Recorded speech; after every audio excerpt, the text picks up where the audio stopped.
안녕하세요. 저는 40대 초반의 9살짜리 남자 하나를 키우고 있는 여자입니다. 저는 현재 프랜차이즈 마트에서 캐셔로 일을 하고 있고요. 저희 남편은 저하고 나이 차이가 2살 차인데 공사장에서 막노동 일을 하는 사람입니다.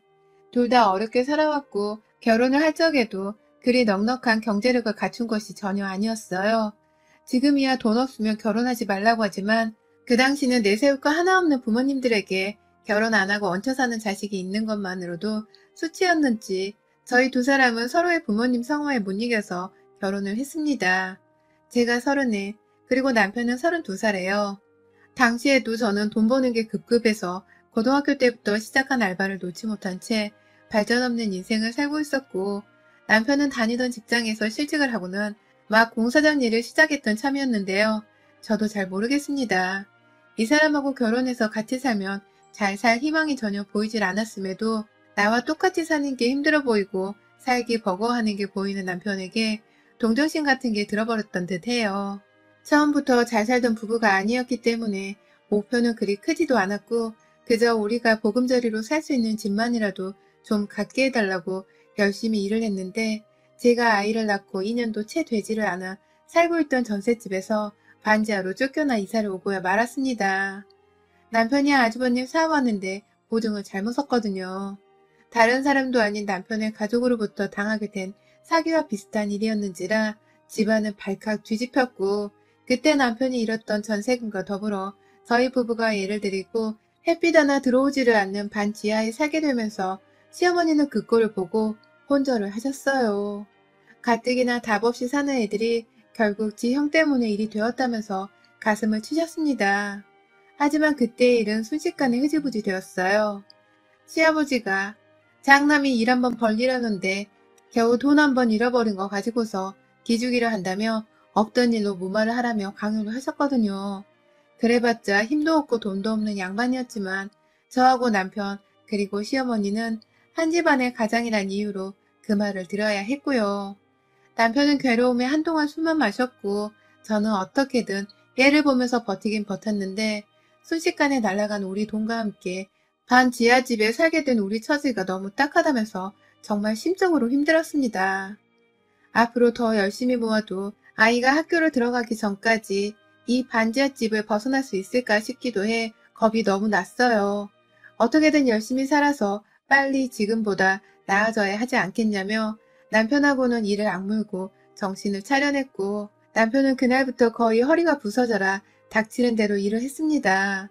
저는 저대로 아이를 돌보며 집에서 할 수 있는 부업이란 부업을 다 해봤고, 또 애가 좀 커서는 유치원에 보내는 명목으로 나가서 아르바이트라도 하며 생활비를 보태기 시작했어요. 할 수 있는 게 많지 않았음에도 아이를 위해서라도 어떻게든 한 살이라도 더 젊을 때 돈을 벌어야 했습니다.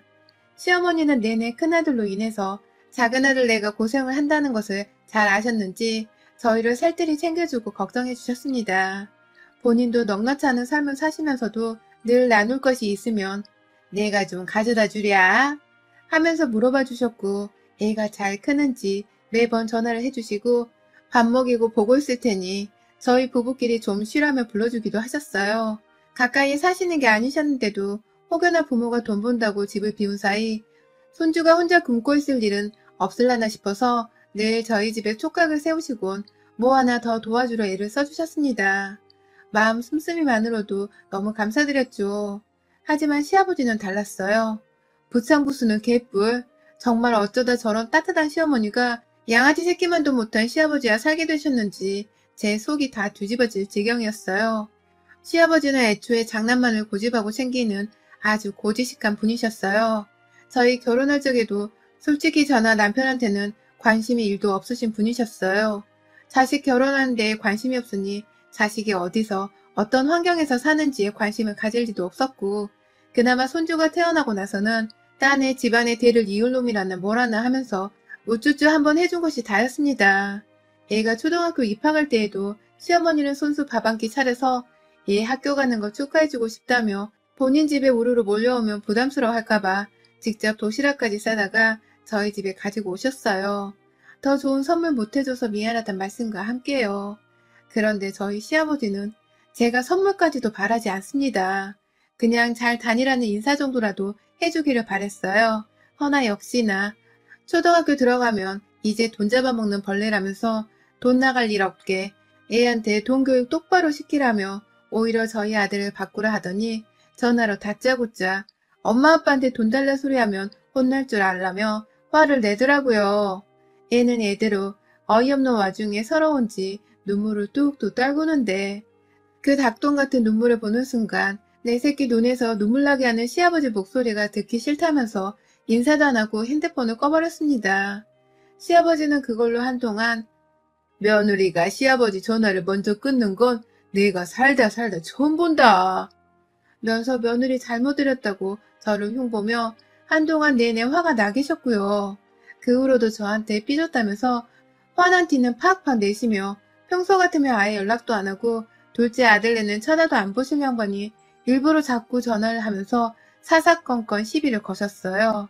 평소에도 돈이 필요하면 지 큰아들은 사업도 망했고 어려우니 안 된다고 감싸면서 저희 부부한테는 돈 달라는 말을 줄곧 하신 양반이셨거든요.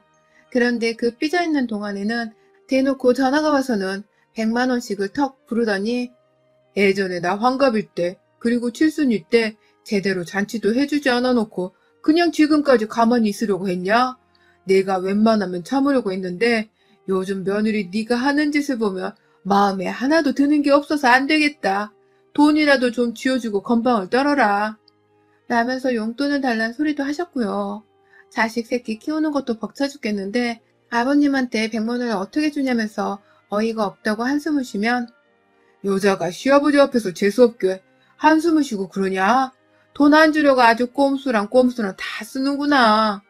라며 저를 욕하다가 남편한테 직접 전화를 해서 돈을 줄 수 있는지 없는지 확인을 해보겠다며 굳이 막노동하는 자기 아들한테 돈 달라는 소리를 한다고 전화까지 하셨어요. 아버지란 사람이 어째 저렇게 개념도 없고 정도 없고 사람이 쓰레기만 같던지요. 남편이 일하다 말고 아버지한테서 돈 빌려달란 전화가 왔었다며 숨이 꺼져가라 땅바닥을 쳐다보며 우울해하는데 그 모습을 보는 저도 속이 상하고 옆에서 이런 부모를 봤을 자식 새끼도 속이 말이 아니었을 거고요. 진짜 이놈의 시아버지만 생각하면 정말 시어머니 때문에 감사하려 하다가도 시간의 정이 뚝뚝 떨어졌습니다. 때문에 좋은 추억이 하나도 없는 시아버지와는 도무지 더 친해지지 못할 것 같다는 생각을 하며 살았습니다. 아예 그냥 없는 듯이 살아주면 좋겠다는 생각을 매일같이 바라면서요. 그런데 얼마 전 시아버지가 저희 집에 뜬금없이 방문하셨어요. 집이 좁아 이 집 구석에 오기도 싫다며 평소에 매번 내 앞에서 무안을 주시곤 하던 시아버지셨는데 너네 집 다 와간다. 라며 웬일로 저희 집을 찾아오는 중이라는 전화를 한 시아버지의 연락에 제가 얼마나 긴장을 했는지 모릅니다. 이번에는 어떤 일로 와서 제 속과 아이 속을 뒤집어 놓을까 싶어 말이죠.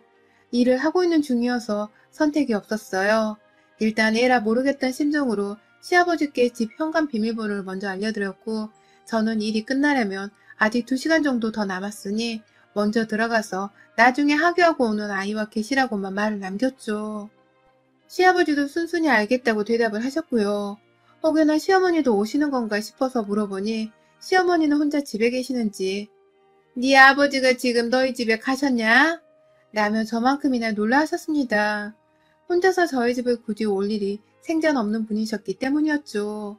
갑자기 혼자 오신다는 말에 저는 더욱 긴장을 했고 설마 집에 와서 또 돈 달라는 소리를 하는 게 아닌가 싶어 오만 걱정이 다 들었어요. 그렇게 두어 시간이 흘러 저는 퇴근을 하자마자 정말 똥 마려운 강아지 마냥 집으로 허겁지겁 뛰어갔습니다. 퇴근해서 집에 도착을 하기까지도 지하철 타고 역에서 걸으면 거의 30분 정도였고 급하게 뛰어가서는 집 문을 열자 아주 쨍그랑거리는 소리를 들어버렸어요. 왜 이렇게 집에 늦게 오냐며 저를 혼내는 시아버지가 현관 쪽에 부엌에 걸어둔 작은 종을 던져버리신 것이었습니다. 옆에는 저희 아이가 이미 할아버지한테 혼이 날 대로 혼이 났는지 눈물 콧물을 쏙 빼서는 엄마 하면서 제자리에 서서 주먹을 꽉 쥔 채로 눈을 감으며 우는데 애엄마들은 이게 어떤 울음인지를 알 겁니다. 애가 너무 의지할 곳이 없고 무서움에 떨다가 지 엄마 얼굴을 보고서 긴장이 풀려가지고는 저한테 도와달라고 외치는 소리였어요. 그 꼴을 보니 제가 속이 또 뒤집어져서 무슨 일인데 애가 이렇게 자지러지게 울고 있어요? 라며 신발부터 후다닥 벗고서는 집 안으로 달려들어 제 아이부터 안았습니다. 왜 우냐고 울지 말라고 얘를 한참 동안 달래는 동안 시아버지는 뒷짐만 지고서 자기는 아무 죄 지은 게 없다는 식으로 저희 집을 하염없이 둘러보더군요. 둘러볼 거리도 안 되는 좁은 집구석 안에서 찬찬히 집을 훑어보는 시아버지의 모습은 저희 집에 오고서 2시간가량 동안 집 한 번 제대로 볼 여유 없이 얘를 잡아 혼냈다는 것을 반증하는 것과 다름이 없었습니다. 무슨 일 때문에 얘를 이렇게 혼내셨냐고 묻잖아요.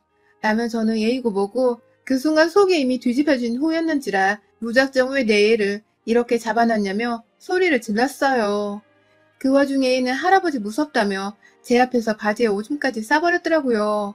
제가 얘를 울리면 안 되는 건데 답답한 마음에 저도 모르게 얘한테 왜 우냐니까 라면서 소리를 질렀고 니네 잘못한 것을 알고는 엄마가 미안해 라면서 얼마나 안아줬는지 모릅니다. 저 혼자 아주 그냥 긴장을 하고서 시아버지한테 덤비겠다고 난리였어요. 그때 시아버지가 그러더라고요. 아니 집구석에 들어왔는데 있으면 문을 열어줘야지. 할아버지 목소리 듣고도 문을 안 열어준다고 그러고 모른 척 하고 있으면 어떡해. 얘 교육을 도대체 얼마나 건성으로 시켜놨으면 얘가 초등학교에 들어가고서도 상태가 이 모양이야. 집구석에 멀쩡한 게 하나도 없어. 얘나 집이나. 라고 말이죠. 이 말을 하면서 제 새끼를 한번 훑어보더니 뚝 안 그쳐 이 자식아. 할아버지 머리 깨지겠다. 네가 자꾸 울어서. 라고 소리를 빽 질렀어요. 얘가 하도 할아버지와 좋은 기억이 없었다 보니 갑자기 들이닥친 할아버지 목소리에 겁을 먹고는 집안에서 숨어서 나오지를 않았나 보더라고요. 그 소리를 들으니 제 속은 또 어찌나 타들어가든지 아이한테 미안해서 괜히 아이를 한번 쳐다보고 있는데 시아버지께서 쯧쯧거리면서 집안을 둘러보다 급기야 저희 집 구석 한켠에 멈춰 서셨습니다.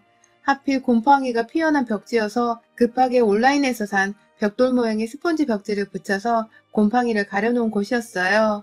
저희 집은 반지하고 햇빛이 잘 들어오지 않아서 그간 여름철이 되면 곰팡이를 좀 많이 힘들었거든요. 장마철만 되면 꿉꿉한 곰팡이 냄새에 죽겠고 하얀 벽지를 해놓으면 금세 차오르는 곰팡이로 인해서 저도 솔직히 여자로서 이런 집에서 살기 싫어 죽겠다며 구질구질하단 생각도 자주 해버린 듯 했습니다. 하지만 그럴 형편이 되질 않으니 곰팡이를 없애가며 사는 수밖에요. 저도 햇빛이 잘 들어오는 멀쩡한 집에서 살아보고 싶다는 로망이 정말 컸습니다. 그럼에도 불구하고 내 형편에 이 반지하가 최적이라는 것을 잘 아니까 군말 없이 주어진 환경에서 나름대로 가꿔가면서 살아오고 있었어요. 근데 그 곰팡이를 가린 벽을 딱 보자마자 저희 시아버지는 얼굴을 잔뜩 구겨버리고서 한참을 또 쯧쯧거리더라고요. 혹여나 집이 좁고 가난하고 뭐 이런 자극적인 소리를 하실까봐 그래서 우리 아이가 그 소리를 듣고 자존감이 많이 무너져 내릴까 싶어서 급하게 아이를 방 안으로 집어 넣어버렸어요. 그러자 아버님은 자기도 나름 손주가 듣질 않게 하려고 기다리고 있었다는 식으로 저한테 말하시더라고요. 며느라 내가 진짜 이런 말까진 안 하려 했는데 얘가 방 안으로 들어갔으니 이제 말을 할게. 진짜 집꼬라지가 이게 뭐냐 이게. 사람 사는 집구석이 어째 이러냐. 곰팡이를 이렇게 놔두고서는 절대로 사람이 멀쩡하게 살 리가 없다. 라면서 절 향해서 살림이 뭐 있다고냐며 몸을 베베 꼬는데 너무 기분이 더러웠습니다. 저도 집에 있는 곰팡이로 우리 아이 피부에 뭐 하나라도 안 좋은 게 생길까 싶어서 없앤다고 비싼 돈 주고서 방역업체에 의뢰를 해보기도 했고 혼자 벽지를 뜯어다가 새 것으로 발라보기도 하고 정말 별짓을 다 했었습니다. 그런데 시아버지가 돈 한 푼 대준 것도 없으면서 뜬금없이 와서는 일이 저희 사는 형편에 대해 말씀을 하시니 정말 기가 막히고 열불날 지경이었습니다. 저대로 억울하다면서 집 형편이 이러니 별짓 다 해도 돈을 더 못 쓰고 가려놓은 거예요.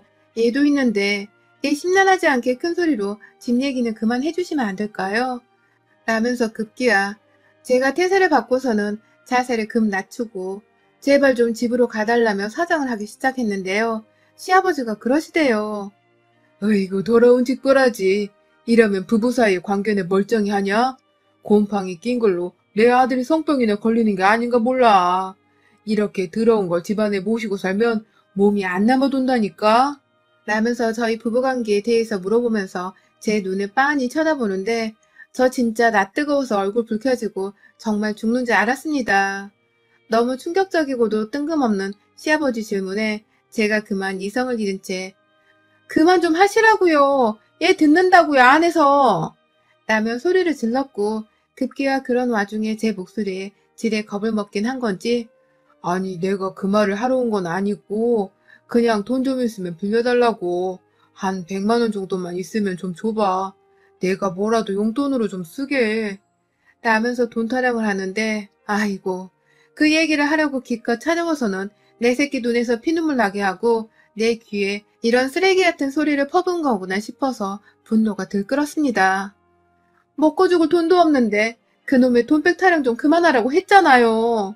라면서 부엌으로 가서 식칼을 집어드니 시아버지는 엄마야 하며 뒷걸음질을 쳤고 저는 그 길로 칼을 들고 달려가서는 주르르 멀쩡한 벽에다가 칼집을 내기 시작했습니다. 누가 보면 칼 들고 사람 하나 죽이려는 미친년으로 볼 수 있는 상황이었기 때문에 혹여나 저희 아들이 방에서 나와 저를 볼까 싶어서 얼마나 자주 그 방문이 잘 닫혀있는지를 확인했는지 모릅니다. 칼로 미친 듯이 벽지를 뜯고 또 뜯다가 옆에서 그 입 다물 생각을 못한 채 계속해서 저게 미친년이네. 드디어 미쳐도 단단히 미쳤어. 내가 진작에 미친년일 줄 알고 있었다니까. 라면서 혼자 벽지를 찌르고 있는 저를 향해 또 찌릿하던 시아버지의 그 주둥이를 향해서 벽에서 뜯어낸 그 곰팡이 가득한 벽지를 갖다가 집어 넣었습니다.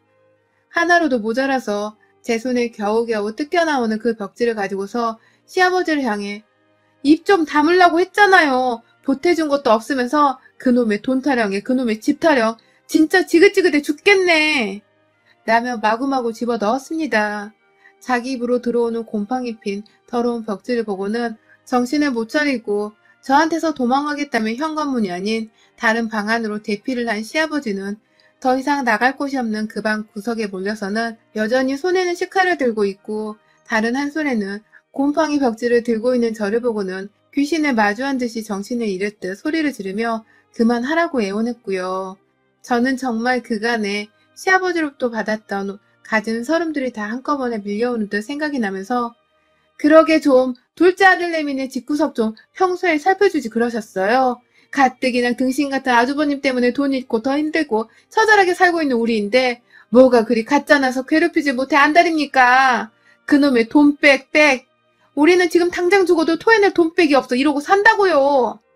라며 외치며 칼을 시아버지 앞 바닥에 던진 채 작정하고 두 손으로 우리 집 벽지를 뜯어서는 손에 쥐었고 시아버지 얼굴에다가 그 곰팡이를 마구마구 비비기 시작했어요. 부부관계 어쩌고 어째? 네 아들이 성병에 걸려? 야 이 자식아 세상 어느 부부가 지 아들한테 그런 악담을 퍼붓고 사냐? 라며 급기야 시아버지한테 말까지 놓아서는 정신 좀 차리고 살라며 벽지를 얼굴에 붙이는 걸 핑계로 뺨도 여러 차례 날려 때려버렸고요. 시아버지는 허공에 퇴퇴거리며 침을 뱉고 두 손으로 절 말리면서 얼굴을 가려대고 아주 난리셨어요. 정신을 못 차리길래 두 눈 뜨고 절 보라면서 그 와중에 저는 얼굴을 뺨으로 몇 대 더 때렸고 시아버지는 결국 곰팡이에 제가 날린 싸닥으로 인해서 얼굴이 불그스름하게 달아오르셨습니다. 순간 저는 곰팡이로 피부독이라도 올라온 줄 알고 얼마나 시겁했던지 뭐 알았다고 해서 절대 병원에 데려가거나 도와줄 마음은 없었지만 말입니다. 그날 시아버지는 결국 먼저 힘이 다 딸려 더 이상의 폭력을 쓰지 못하고 쉬기로 한 저의 저질 체력으로 인해서 제 소나기에서 겨우 벗어나셨습니다. 제가 그만 꺼지세요. 다신 오지 말고 여기 라고 말 한마디 하자마자 주랭랑을 치듯 도망쳐 나가셨고 그 와중에 시어머니는 혹여나 아버님이 저희 집에 와서 진상을 부리지 않았을까 싶어 계속해서 전화를 하셨는데요. 전화를 받아서는 시어머니 목소리를 듣자마자 꺼이꺼이 울어버리고야 말았습니다. 시아버지한테 폭력을 쓰긴 썼으니 충격을 받지 말라 말씀과 함께 죄송하다며 정말 목 놓아 울었어요. 방 안에서 저희 아들이 엄마가 운다며 뛰쳐나와서는 제 걱정을 하며 꼭 안아주는데 이 생활이 얼마나 질리고 치떨리게 믿고 싫었는지 모릅니다. 그냥 다 손에서 놓아버리고 살고 싶은 욕구가 가득했는데 절 안아주는 내 아들 품이 얼마나 따뜻하던지요. 시어머니는 잘못한 것도 없으신데 그럴 줄 알았다면서 자신이 죽일년이라며 저에게 시아버지를 대신해서 사과를 또 하셨고, 저는 저대로 어머님의 사과에 마음이 아파 곡소리를 내며 울다가 진정을 겨우 했어요. 그날 남편은 일 끝나고 집에 왔다가 만신창이가 된 벽지를 보고는 기겁을 함과 동시에 저와 아들 상태에 시아버지가 다녀가셨다는 것을 직감했는지 그 양반 또 와서 돈 내놓으라고 한 거야? 라며 씩씩거리다가 급기야 시댁으로 가버렸습니다. 가서 얼마나 난장판을 피워놨는지 귀엽고 시어머니가 제게 도와달라고 전화를 하신 바람에 제가 또 그 저녁에 아들 내버려 두고서는 시댁에 가서 남편 진정시켰어요. 어머님 앞에서 용서를 구하고 반면에 시아버지 앞에서는 보란듯이 아까 나한테 충분히 맞으셨어 라는 말을 하면서 저희 집에 있었던 일을 상기시켜 드렸고, 그러자 시아버지는 또 지레 겁이 나셨는지 쉽사리 저와 눈도 못 마주치고는 방 안으로 숨어 들어가더라고요. 그렇게 저와 남편은 그날 시아버지와의 인연을 완전히 정말 하나도 남기질 않고서 쫑을 치고서 집으로 돌아왔습니다. 망가진 벽지는 저희 아들이랑 같이 머리 맞대고 셋이서 다이소 벽지를 사다가 꼼꼼하게 붙여놨고, 우리 아들 좋아라면서 아들이랑 같이 고른 액자 하나를 사서는 애프장하게 걸어놨습니다. 이제는 이 벽을 보고 할아버지가 아닌 좋은 것만 생각하라는 마음으로요. 도움이 안 되는 노인네를 옆에 계속해서 끼고 살았던 저의 잘못인지 아니면 지독하리만큼 못되고 철없는 시아버지의 잘못이었는지 아직도 헷갈립니다. 좀 더 좋게 말로 해결할 수 있었겠다는 생각이 들어 아쉬움이 들기도 해요. 하지만 누구든지 그 상황 속에서 내 아이의 우는 모습을 봤다면, 그리고 시아버지로부터 성병의 관계 어쩌고 하는 소리를 들었더라면 절대로 그 화를 가만히 내버려 둘 수만은 없을 거라 확신합니다. 저는 그랬고, 그래서 후회 없이 시아버지를 혼쭐 내줬거든요. 독하게 혼쭐을 내준 덕분에 이제는 더 이상 이 양반하고는 쓰잘데기 없는 왕래도 없을 것입니다. 그 사실이 저를 얼마나 마음 가볍게 해주는지 모릅니다. 평생을 도움이 안 되던 시아버지와의 완전한 해방을 기념하며 이렇게 저의 사연을 남겨봤습니다. 여러분의 생각은 댓글로 남겨주세요. 오늘도 시청해주셔서 정말 감사합니다.